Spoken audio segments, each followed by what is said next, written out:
டெல்லி, மும்பை, ஹைதராபாத் இது போன்ற முன்னேறிய நகரங்களில் மெட்ரோ ரயில் சேவைகள் தொடங்கிய நாளில் இருந்தே பயணிகள் பாதுகாப்புதான் முதலாவது முன்னுரிமை என்று பொதுமக்களின் நலனில் கருத்தோடு செயல்படுவதில் சிறப்பான நிர்வாகத்தன்மையை வெளிப்படுத்துகின்றன. ஆனால் சென்னை மெட்ரோ கதையே வேற. இங்கே ஆளுவதோ திராவிட மாடல் செய்வதோ விஞ்ஞான ஊழல் என்ற போக்கில் உள்ளது.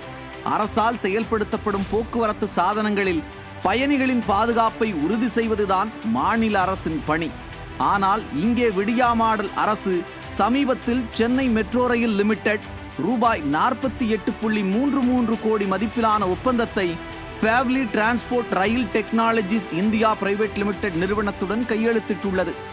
எதுக்கு சார் பக்கெட்ல தண்ணி என்பது போல எதற்காக இந்த ஒப்பந்தம் என கேட்டால், மெட்ரோ ரயிலின் கதவுகளை சரி செய்ய என புது உருட்டை உருட்டியுள்ளது ஸ்டாலின் அரசு.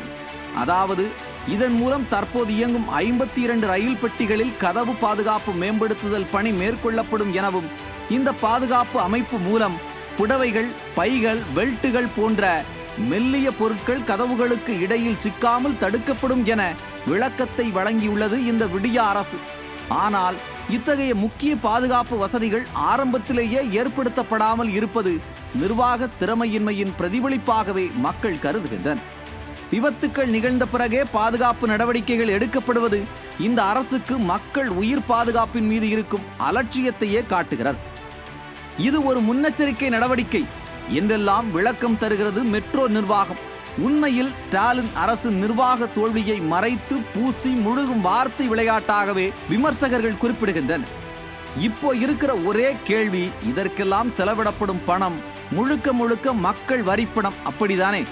இது உண்மையில் நீங்கள் மேற்கொள்ளும் ஒப்பந்தத்திற்காகத்தான் செலவிடப் போகிறீர்களா? உள்ளபடியே ஆமாம் என்றால் இது ஒரு வீண் செலவு என்று உங்களுக்கு தெரியாதா முதல்வரே?